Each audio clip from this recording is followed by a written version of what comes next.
you could perhaps share with the committee around what an inclusivity principle might include, so that the scope of that and how that might be brought forward.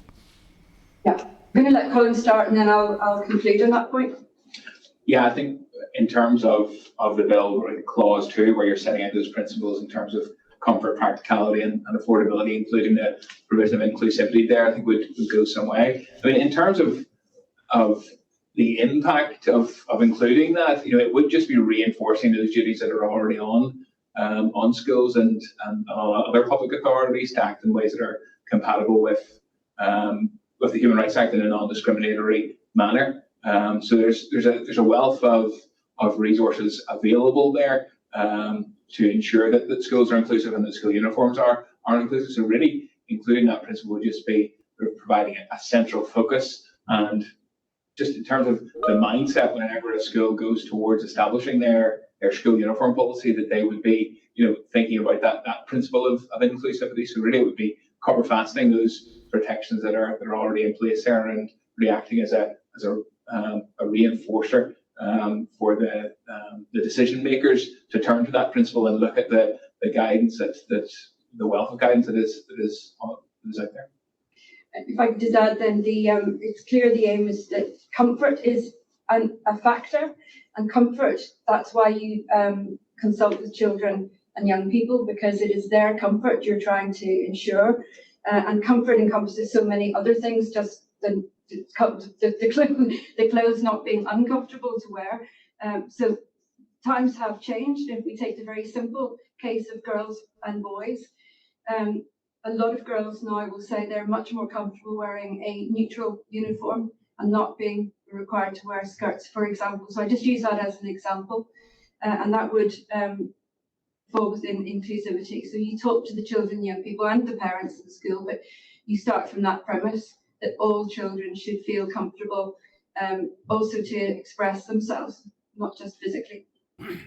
And I'll just one more question just on that, and then I'll open out to others. And the department, in their sort of initial presentation of this bill, the committee, they were very clear that they felt that it was not appropriate for this bill to be overly prescriptive in terms of what a policy should include.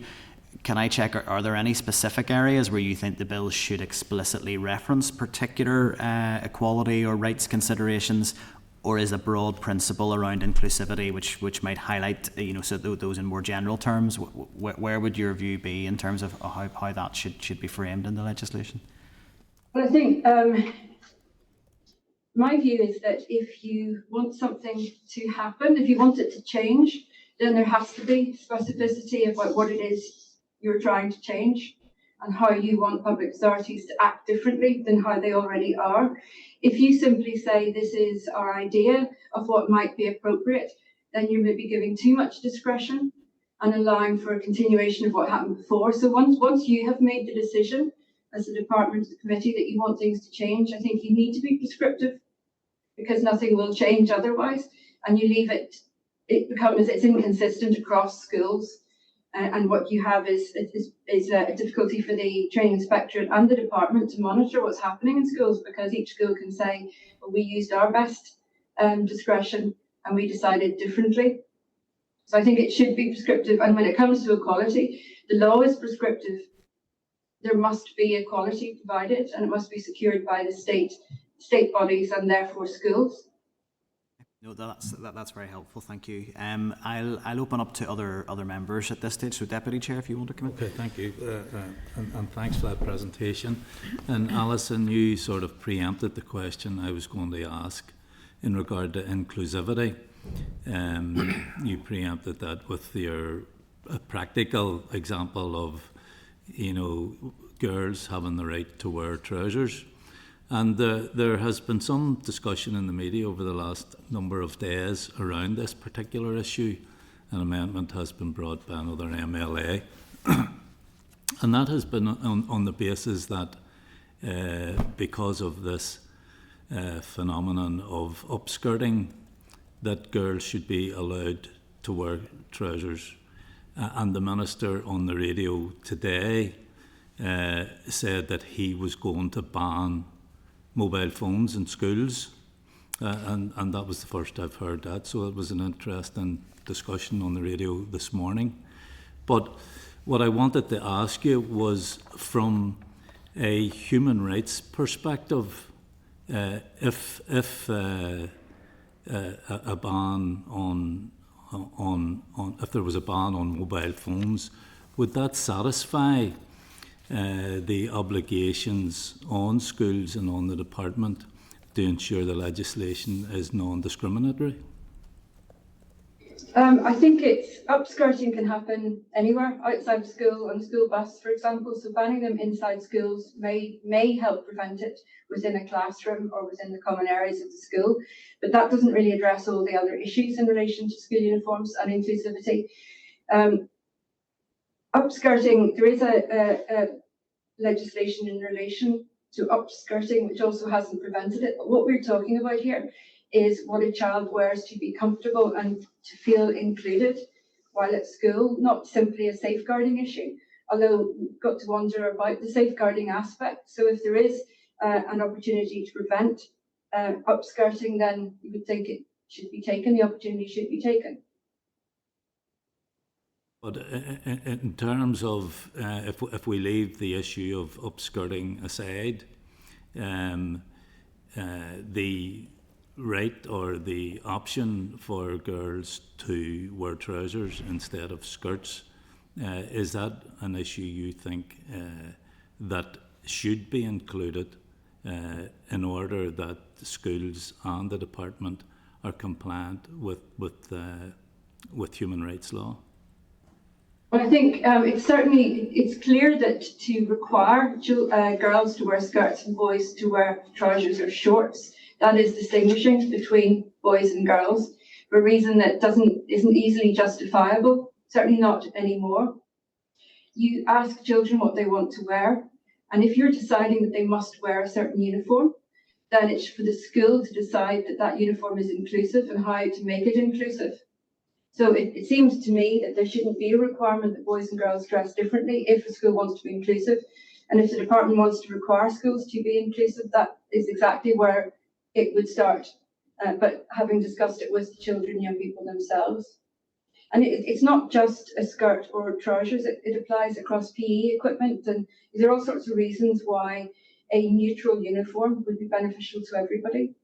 I don't know if do you want to add anything? I think Julia would like to add just on that point. Yeah, just to say that in our response to the departmental consultation, we had highlighted that governing bodies should ensure an inclusive uniform policy that doesn't directly or indirectly discriminate on the basis of gender or gender identity, and that should involve avoiding strict requirements for items of clothing to be worn by pupils of a certain gender, and to ensure that there's the option for a gender neutral uniform for all pupils. Okay, thank you. Thanks, Chair. Any other members looking to come in? Kathy? Any other indications? Michelle? Thanks, Chair. And apologies, I might have missed this at the very beginning, but just whenever we were talking there around within the bill around comfort and the inclusion of that, do you feel that the bill as it stands is strong enough for those children with special educational needs, where it might be? Do you think comfort is strong enough for those children that might maybe have sensory issues, or it might cause distress having a certain material within their school uniform? Well, it could certainly be an issue, and that would be something perhaps for guidelines rather than the legislation, so long as it's made clear that comfort includes the comfort for the individual child and its particular circumstances. So if you really do want to afford equality to a child with special needs, then you need to consider what that child needs, what special needs that child has, and make provision for it. So if a school uniform policy allowed for a different material or a different item in a particular circumstance, then that would seem to be giving proper consideration to that child's special needs.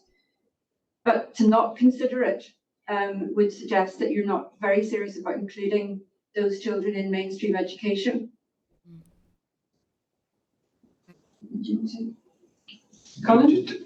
I think that your question underscores the value of including the principle of inclusivity within that clause, just to ensure that for children with a range of disabilities, the schools are open and mindful that they may need a change of uniform flexibility in terms of what is and isn't required. So including inclusivity as a principle there would seem to go some way again about changing those thought processes of schools not being rigid in terms of what pupils should and shouldn't wear, and that they would be open to any concerns or any reasonable adjustments that could be made for a child. It takes us back to the very general point we make at the end of our submissions, and I also made at the end of my opening statement, which is that if you start from the right position, which is how do we make sure that this policy that we're adopting is right for all of our children, regardless of their ability, their needs, their social status, etc., then you're not going to go far wrong. And a human rights impact assessment, if carried out comprehensively, can achieve that. So you get the answers at the start.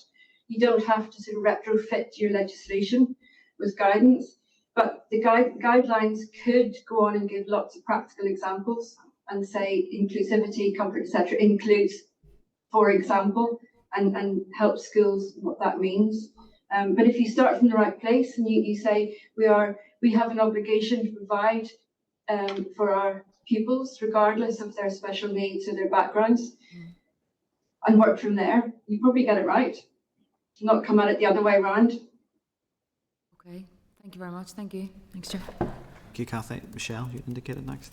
Thank you. Thank you so much for your time this morning. I was actually going to ask about SEN as well, so I've got another slight point of clarity I was hoping to get from you. When we started looking at this bill, I think the department suggested that having guidance on a statutory footing alone will actually affect the change that you want to see in terms of affordability. I think you're suggesting this morning that from your reading of the bill, it's perhaps not strong enough as it is to ensure that kind of change. And the other aspect then, if you wouldn't mind picking up, is then the department, I think, will say the emphasis of this bill is around affordability. There is provision in there for a cost cap at some point. So I just wanted to get your sense of whether you feel the bill as it is really tackles affordability, or how it could be strengthened to ensure that that actually is something that families feel on the ground. Because if the uniforms are prohibitively expensive, we are limiting access to certain schools for certain kids. Yes, and also even children within that school being differentiated between and feeling they can't access, for example, some of the sports because the sports equipment is too expensive. So it's absolutely key, but doesn't stand alone. Just on the general point, and then I'll ask my colleagues to deal with the affordability specifically. The guidelines help, but guidelines must be, if they're going to change anything, statutory. So you either have to have a statutory obligation to comply with the guidelines, in which case schools may say, well, I'm not, the guidelines aren't sufficiently clear for me to be bound by statute, or you have it in the statute so everybody knows exactly what it is that's being asked of them. If it's simply guidelines, then they're treated as guidelines, not as requirements. That's just a general observation. So I think while the department may prefer more items to be left up to the schools or be left as a discretionary element, if you want to see change, I think you have to be a lot clearer and make it a requirement rather than simply guidance. I'm going to let my colleagues deal with the affordability point. Yes, thanks. We really welcome that the aim of the bill is to tackle the affordability. We recognise that the overwhelming evidence is that school uniforms are creating a financial burden for schools, but we did tease out some areas where further measures could be taken in our departmental consultation, which we can provide a copy to the committee if you don't have it already. But that just looked at whether further measures could be taken to ensure that uniforms are as low as possible, such as policy should only stipulate basic items and colours, and high cost items or items with unnecessary variations should be avoided, such as school colours or variations in different year groups. Requiring branded PE kit at any point of a child's involvement in extracurricular activities could also have a prohibitive effect on their ability to fully participate as well. And we also tried to tease out some areas where schools and departments could track the disproportionate impact that certain children or families could experience on the face of school uniform policies. So, for example, we drew reference to asylum-seeking children and their families who may be required to move schools, where the school uniform grant is provided once, but within the one school year, a family may be required to pay out 2 different school uniforms. So tracking those areas where disproportionate impacts could be taken under the principle of affordability, I think would drawing more emphasis on that, potentially in the policy framework, as opposed to the current bill, would be crucially important to understand just how this law is impacting. Thank you. Any other members looking to come in at this stage or have any other indications? I might add another question then if no one else has got one. No, we're okay then. I just wanted to then, probably as a final question then on this is just to pick up on the first point out of the 4 that you raised in your submission to the committee, and that was on that sort of broader human rights based approach that you think the bill needs to sort of to have at its heart. Can you maybe speak to how you think that could be incorporated into the legislation? Is it a specific clause around guidelines, must direct that policies are set, in keeping with the best interests of the child, or do you think there is a broader human rights lens that needs to be applied to this legislation to make that very clear? Can you speak to that in a bit more detail? Yes, I think the most important thing would be to take the aim of the legislation and start from the premise that you have to secure equality for all children. You therefore think about all the children and their particular circumstances and the families that you may encounter in schools. If you do that, you aren't left without inclusivity in the legislation. It necessarily arises that inclusivity is a requirement that a school must ensure in its uniform policy. So it's almost a mindset. But also, if it is important, which this is, and if it is a human rights issue, which it is, then you've got to require compliance. It's not enough just to say that you probably should or you could do it this way. So I think it's sitting down from the start, say what is it we're trying to achieve here? If you start with the question, the answer is what we're trying to achieve is human rights compliance in relation to uniform policy for all children equally, and also for all parents and guardians to be able to send their children to whichever school of their choice, then you're going to end up with a different piece of legislation. There's anyone else to come in? Sorry, I just wanted maybe just to pick up on that. If the department were here, they may say Section 75 covers those considerations, and there's no need to add anything else. How would you respond to that in terms of the need to be more explicit? I'm afraid I would have to disagree quite strongly that Section 75 is sufficient. Section 75 is for a whole other purpose. It doesn't include much broader aspects like inclusivity that we're talking about. It's much more about monitoring and recording. There is a duty and equal opportunities duty at Section 76, which should probably be used a little more often, but you shouldn't have to go to another piece of umbrella legislation. If you're putting together a piece of legislation for the benefit of children and their guardians and parents from a rights perspective, then you put it in that piece of legislation. And if you do put it in that piece of legislation, you would not end up with the provisions that we have here. That's my view. The department may disagree and the department may be right. But I think if you're having a piece of legislation which is to ensure equality, then you put it in that piece of legislation.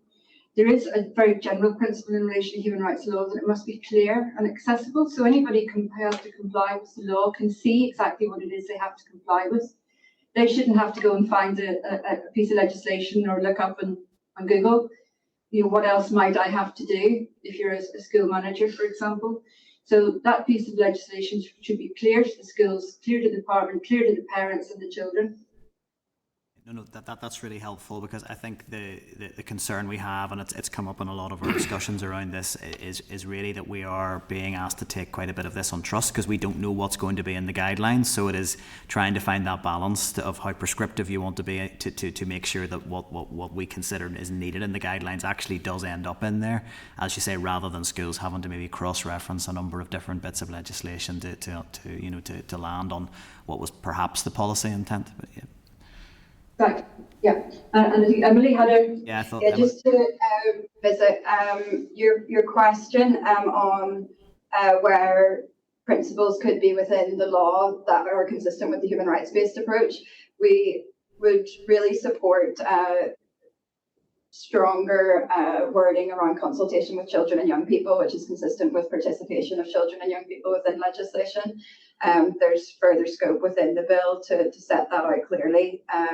And similarly with then tracking data collection, monitoring and review as well is critical to ensuring that the legislation is being complied with, but also for identifying any discrimination or potential discrimination on the face of the bill as well. The last thing I would say, I'm offering this not as the Chief Commissioner, but as a practicing barrister. Taking a may provision and a must provision into a court if you want to enforce it, it's a wholly different argument. There is no resemblance. Your case is completely different. You may not even be able to take it to court if it's a may. So it is not a minor difference. It is a fundamental difference. One is a requirement to act. The other is that you simply have the power to behave in a certain way. So I would say that is may versus must is very significant. And if you want it to happen, if you want somebody to go into court and say this is what the school should have done, must have done, then you have a must, not a may. Look, that is very helpful, and it's something that again we've considered in our discussions already. I think Peter's wanting to come in on that point. Yeah, a slightly separate point, but just picking up on the discussion there. A lot of our focus here was around, just on the last point, was around consultation with children, and clearly the committee are going to have a session on that, and that is really important to hear the views of children. We had a discussion about clothing last week. The views of my children is there should be no school uniform. They should just be allowed to wear whatever they want going to school. Would you accept that legislating on the basis of just what children want, if they're 9, 11 or 13, isn't necessarily the best thing? Yeah, and nobody is suggesting that children get to dictate a school's policy. Children don't dictate school's policy in any other remit, so they wouldn't be allowed to hear. However, if the school is going to impose a policy, and it is going to do it in a way that is compliant with equality legislation and with human rights law, then it needs to consider equality, inclusivity, etc., and the rights of the child. There is no harm done by consulting a child. Absolutely no harm done. You don't have to always agree with it. And there are many positive reasons why school uniforms are good and human rights compliant, because they can actually improve inclusivity. So children are not tasked with having to be fashionable, for example. They can all wear the same uniform. But to say that you don't listen to children because children don't get to decide, I think is probably the wrong analysis. I think you certainly want to ask children what is comfortable, for example. So the questions you ask in this bill, part of the answer has got to come from children, I would have thought. Well, I would agree, but I didn't make those arguments. I think I said that. No, I understand. Yeah, I was making the point that simply accepting what, for example, children want because they're children isn't necessarily the best thing to do. Of course, they should be consulted. Of course, their views should be taken on board, and the committee will do that. I guess sometimes I hear in the committee that, you know, a particular youth forum says this, and perhaps therefore we should just do that. That's not a way to draft legislation. But I absolutely accept the point that you've made there, Alison, that those views are very important and should be taken into consideration when we consider this. I mean, also then, would you accept clearly in section 2 there's a clear reference to inclusion in section 2. Would you further accept that the purpose of primary legislation in many ways isn't necessarily to close down everything? And I'll give you an example of that. At one point in term, this is actually the driver behind this legislation, is to make things cheaper for parents, because we all accept that school uniform with explicit reference to sports has got very expensive. So that's a key thing. There has been chat about, for example, putting a cost cap, putting a figure into the primary legislation. I think that would be wrong on a whole range of levels. But I'm worried sometimes that when we take this sort of evidence, there's perhaps an enthusiasm by witnesses, or even perhaps by members of the committee, to make the legislation incredibly prescriptive. That is not always a good thing. Would you accept that? Well, you don't want it to be overly prescriptive, that it removes all sense from the application of it. And that's why we say schools need to be consulted, children, young people need to be consulted, parents, guardians need to be consulted. But if you take into account what everyone says, each school is able to then make an informed decision about its uniform policy. And so long as it meets certain standards, minimum standards, which should be set and prescribed by the legislation, then you're going to get, I think, a proper balance. The cap, I think, is a very difficult one. That's sort of beyond our scope to talk about the cap, the actual level of cap. But certainly it should be a consideration. What the school, the children, the parents. Yep. I don't see, just on the section 2 or clause 2, I don't see inclusivity in clause 2 unless if I've missed it, maybe you would point out. No, maybe I got the wrong clause. Sorry, but certainly there's reference to it, and I wasn't trying to draw you into a discussion around cost either. I'm sure the chair's going to look at me in a second and say, right, that you finished, Martin. But it was probably more about the fact that as we draft primary the guidelines, and I accept the chair's point that it would be useful in terms of seeing this, that actually. I think we're dealing with schools, we're dealing with boards of governors who I would hope we would accept are all very competent with the best interests of children at heart.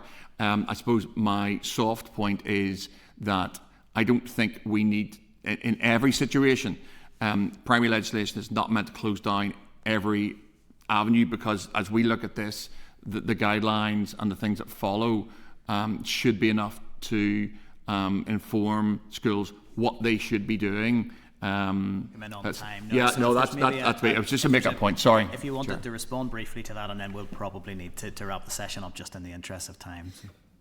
Yeah, I would respond, and I'm not levelling criticism at any particular school or board of governors, but if we could simply rely on boards of governors and schools to comply with equality legislation and human rights law in every single case, then there wouldn't be a need for any of this regulation of schools. Unfortunately, there are minimum standards that aren't always being met. So the state has to make sure that there is a framework and a system in place that those standards will be met. So you can't leave it all, I'm afraid, to the schools and comply with the Rights Act. Sure. Okay, I think just that time is about to beat us, so thank you again for giving your time up this morning to provide evidence on the bill, and the committee will factor all of that into our ongoing consideration of the bill as we go through committee stage. So thank you for your time this morning. Anything else we can do to help, please just ask. Thank you. Thank you. Thank you. So really just to tie up that session, I'll ask the clerk first of all just to speak to anything specific in terms of any actions we might want to consider. I have made some notes around a number of things that I think we would need to specifically take forward. Is there anything you would want to say? I don't think we have the Commission's response to the Department's consultation, so we can ask them for that. And I think there were some clear messages about the level of prescriptiveness that is kind of required for the legislation to set minimum standards that are then capable of being implemented effectively. So in regard to may or must in clause 1.3a, and then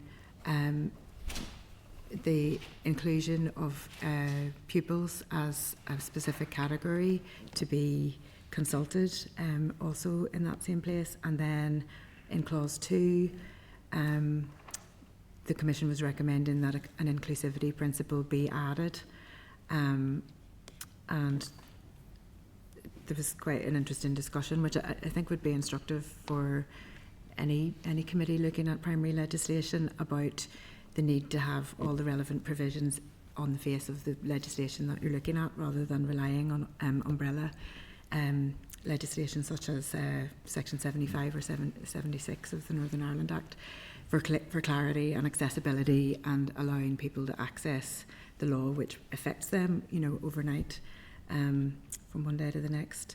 The Commission also advised that in general there was space for stronger wording about consultation with children and young people, and also in regard to tracking, data collection, monitoring and review, so as to be able to allow assessment of potential discriminatory effects after the legislation has been commenced.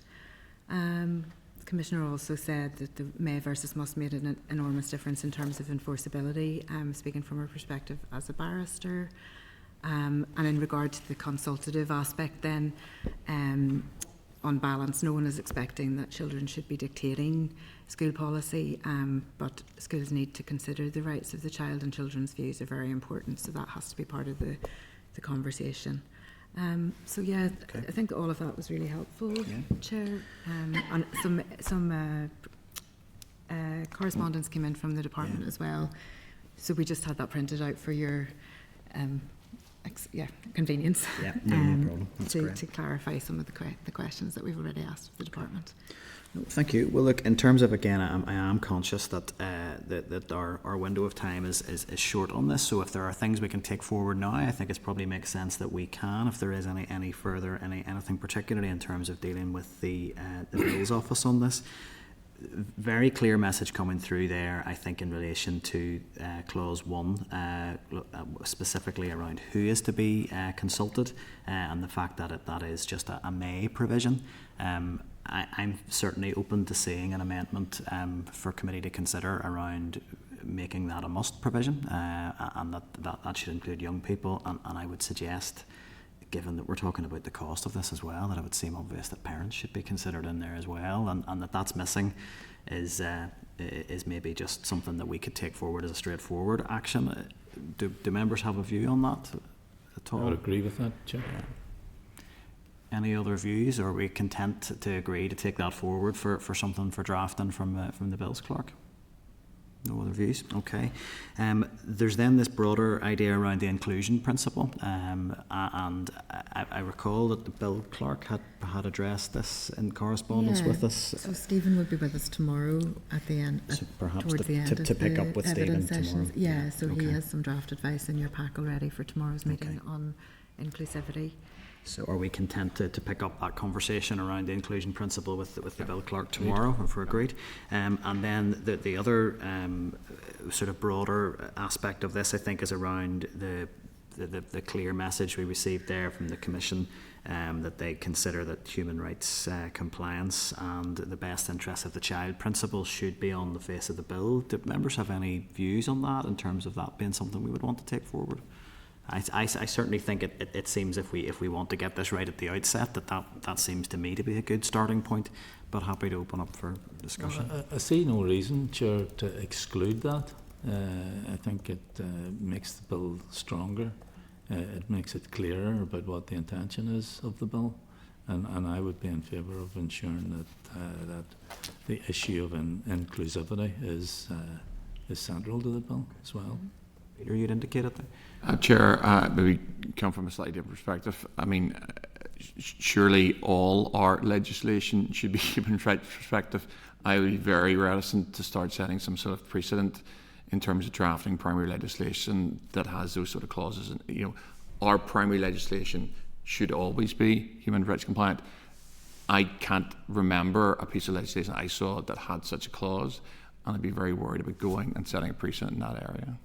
Just my view. No, so noted. I think for me the bit that sort of stood out for me was that phrase that was used in their briefing around the best interests of the child. I think if that was on clearly in the primary legislation that must be the provision must be made for that in a policy, that to me helps circumvent some of the concerns around, well, you know, a particular status or a particular type of uniform is most important. If the first consideration is what's in the best interest of the children in the school, that to me seems like a very good starting point, and I would certainly be open to seeing that included. But perhaps if we're having that wider conversation around inclusion and the rights-based approach, we can pick that up with the bill clerk if members are happy to carry that forward to tomorrow. Okay. The only other thing then that I just wanted to note was that there was some discussion around tracking the data collection around this.